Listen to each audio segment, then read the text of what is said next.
we are truly privileged to have Dr. Taras, PhD in theology from Ukraine. He is an eminent international personality holding various international responsibilities and a Russell Berry Fellow. Dr. Taras will be delivering the keynote address on the topic Promoting Global Peace by Intercultural Dialogue and Action. Welcome, Dr. Taras. Yes, namaste, good evening. Can you hear me? Yes. Yes, wonderful. It's a big joy. It's a huge joy for me to be with all of you virtually on this webinar today that you're so graciously organized. It's a big honor. It's a huge honor for me. Although I'm not Indian, but I feel very Indian inside my heart because, you know, I spent so many years studying in Rome and I had so many wonderful classmates, and especially the classmates of whom I have very wonderful memories, the classmates from India, and we have many Indians who studied at the John Paul II Center. So again, it's a joy, it's a pleasure, it's a delight for me to be here as a speaker for this webinar. Sister Vimal, thank you very much for this opportunity. And of course, you're doing such an amazing work in India with all of the leaders who studied at the John Paul II Center for Interreligious Dialogue in Rome. Now, throughout the past years, the John Paul II Center, which, as you mentioned, is a partnership between the Russell Berry Foundation and the Pontifical University of St. Thomas Aquinas, it has educated more than 100 interreligious leaders in the field of dialogue. And I'm really delighted, as I said, to be part of this network of more than 100 leaders who come from about 40 countries of the world.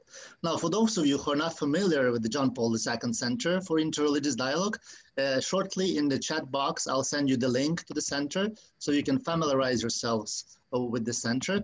And also, if you like to see what kinds of projects the leaders of the center have been doing in the past years, I'll also send you a link to the booklet that highlights some of those important projects.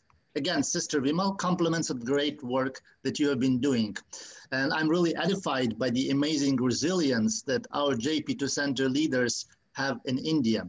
I also think this conference, it's a mini reunion of the Indian alumni, because here we have other alumni.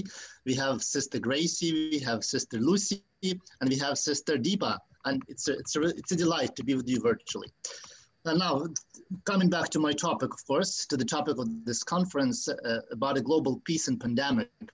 Of course, if you talk about a global peace, we must say that a global peace, it starts with local peace, right? And thanks to the people like you, we are able to promote peaceful action and to build a peaceful society. And as Sister Vimal mentioned in her speech shortly before, dialogue, it's an instrument that we use to achieve this peace. And of course, as humans, we are really privileged to be able to dialogue because, no other creatures have this capacity for dialogue. And according to the Jewish and Christian tradition, men and women are created in the image and likeness of God. And this capacity to dialogue, it's really, really important because it involves reason, intellect, empathy, and will. Now, about 30 years ago, there was a French philosopher, Michel Serres. He said something like this, I'm quoting. Now, whenever I want to arouse interest in my students and an audience that I'm speaking to, I would be talking about politics. And if I want to make fun and tell jokes, I would be talking about religion. Now, dear friends, today we can certainly say that the situation has reversed because today politics and politicians, they become the subject of comedians and comedy shows. And we see throughout the world that religion has become a hot topic, a topic that is taken seriously also by the countries and governments that position themselves to be absolutely secular and where the principles of laicite have an essential play. Of course, we all live in a globalized world, and if one wants to succeed in this world, one needs to dialogue with the other. Now, moreover, if you want to find best solutions to our problems, we must look at these problems from different angles. And of course, the religious and interreligious perspectives are important today as ever before. Now, in this way, if we look at any issue and trying to find solutions in interdisciplinary perspective, the success is always guaranteed. Today, we all gathered here online to discuss the importance of partnerships and cooperation through intersectorial and intergenerational relations.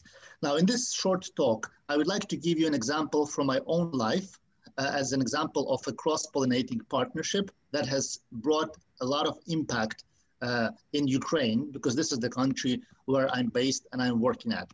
Now, in 2013, under the inspiration of the great interfaith leader and our dear Rabbi Jack Bamporat, of whom most of you know, I'm sure, now we founded together a center in Ukraine, a center for interreligious dialogue.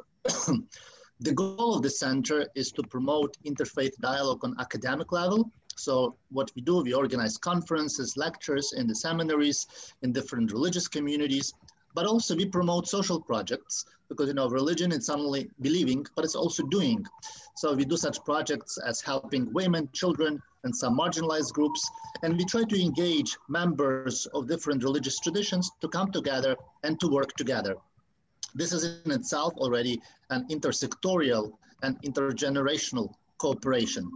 Now, one of the greatest challenges in many of the countries, and especially in many of the post-Soviet countries, as you know, Ukraine was part of the Soviet Union in the past. Now, so one of the problems that we face in Ukraine is corruption. As far as I know, today, unfortunately, there is no magical formula to dispel corruption. However, if you turn to religious teachings and religious texts or religious traditions, all of them would definitely condemn corruption and the practices that are connected with it. Now, a few years ago, I also became an advisor in social issues at the Chamber of Commerce and Industry. Now, of course, the Chamber of Commerce and Industry, it's a business organization that is making money, that is doing business. Now, many of the business representatives and entrepreneurs in Ukraine, they complain about corruption all the time. Now, for myself, who is strongly rooted in the religious tradition, and at the same time, I also work in a secular environment, I thought that there has to be a way of how to connect two of those realities. So the religious segment of the society and also the secular segment of the society. So I thought to myself, what can be done in this vein? Now, at first, when I told my friends about this idea, they were skeptical about it, because my idea was to popularize and share the values that different religious traditions have, and have this message for the members of the Chamber of Commerce and Industry. Because, at the first glance, these two institutions, like the Center for Interreligious Dialogue and the Chamber of Commerce and Industry, they are doing different things. The center promotes interfaith dialogue, and the Chamber of Commerce promotes business and business opportunities. But however, again, if you look at the Ukrainian context, there are more than 80% of the population who claim to be religious and who practice their faith. So definitely among the members of the Chamber of Commerce, there were people who were religious and practitioners of their faith. So what we started to do together with the Center for Interfaith Dialogue and the Chamber of Commerce is that we started to organize annual conferences on the social responsibility of business, for which we invited different representatives of different religious traditions, and they would be talking about the danger of corruption from their scriptures. We had people from the Jewish religious tradition, from the Christian religious tradition, from the Muslim religious tradition, and all of them condemned corruption as a practice. And actually, there is a big demand now in my city where I work from the business community, because they want to have religious leaders come and talk during their business meetings. Of course, such cooperation and the visibility of religious leaders who stand together for the values and who have a lot to say in the areas which would usually not be considered as theirs, such as business, for instance, this is very inspiring for many people in these uneasy and difficult times. Of course, it's not to say that the work of interfaith dialogue or interfaith cooperation is always easy, because as you know, there are many challenges in this interreligious field. For example, one of the challenges can be that there are mixing religion and politics. When politicians are involved in interfaith dialogue, oftentimes they want to manipulate religion or manipulate the feelings of the people. So this is a danger we have to be careful of. Another challenge for those who work in the field of interfaith dialogue can be suspicion of the other. Again, I'll give you an example from Ukraine. Ukraine is mostly a Christian country, but we have people who belong to other religious traditions. And sometimes when we want to organize interfaith events, people might be suspicious of the other, but when they come, when they meet, when there's a genuine human encounter, this suspicion fades. Now, another challenge in interfaith dialogue can be the lack of knowledge of the other, and the work of interfaith dialogue that we are doing, that the John Paul II Center leaders are doing, and in India specifically, this is really important because they help the other to know about the other.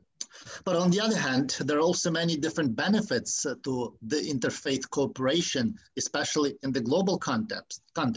For, as I already mentioned, there are so many projects that were implemented through the John Paul II Center for Interreligious Dialogue. And a lot of these interfaith projects, they had the goal as the search for common ethical grounds. Another goal, of course, is promoting global peace, because no authentic religion should incite to violence, should incite to war. If there is any incitement to violence, then we have to question the authenticity of this religious teaching. Another advantage to interfaith cooperation on a global level is also building friendships, nurturing friendships on personal level. Now, many people who are online today, with all of you, I communicate regularly, and throughout the years, we were able to establish friendship. And these friendships, this is what keeps our network going. This is what keeps us to be inspired in everyday work, because sometimes we can feel lonely. I can be in Ukraine doing my own work, but when I know that Sister Vima or Sister Gracie is doing such a great job in India, I say, hey, I'm really inspired by their work. So this is really inspiring. Mutual enrichment. And also, we shouldn't forget that we as the people of faith, we believe in God, of course. And most importantly, this interfaith work that we are doing, and this is really pleasing to God, our Creator, right? This is very, very important. We cannot forget about this. Now, in conclusion to my talk, always speaking from an interfaith perspective, I would like to quote a very famous Catholic missionary whom I'm sure you know very well. It's Raimundo Panikkar. And, he traveled around the world, and he also spent some time in our dear India. He was exploring different religious traditions and different faiths. By the way, I really like the dance that you showed. Maybe somebody can explain what this traditional dance is. I'm really always amazed by the beautiful dancing. So anyway, going back to Raimundo Panikkar, he spent some time in India, and after traveling and after discovering, after experiencing a lot of spirituality, a lot of religious, different religious and mystical experiences, this is what he wrote. I would like to quote him. He said, "I left Europe for India as a Christian. I discovered I was a Hindu, and I returned as a Buddhist, without ever having ceased to be a Christian." Let me repeat this. I left Europe for India as a Christian. I discovered I was a Hindu, and I returned as a Buddhist, without ever ceased to be a Christian.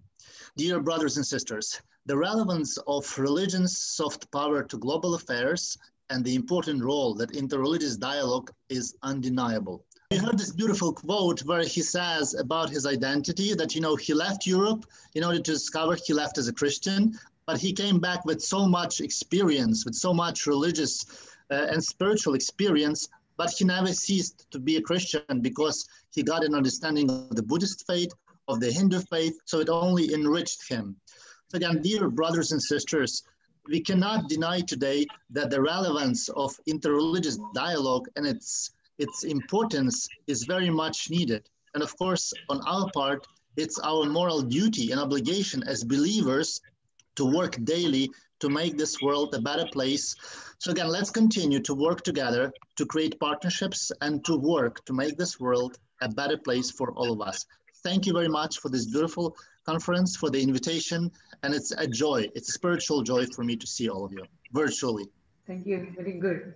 Thank you, Thank you, Dor. Thank you so much, Dr. Taras, for the thought-provoking talk that you have shared with us, for reminding us that solutions to the problem lies in dialogue, in coming together and in working together. And the example you provided of corruption and the two sides to it, the dialogue as far as the religious side and the secular side, and how all of it is pleasing to God. Thank you for enlightening us on the various aspects of intercultural global peace. Thank you, Dr. You're welcome. Taras.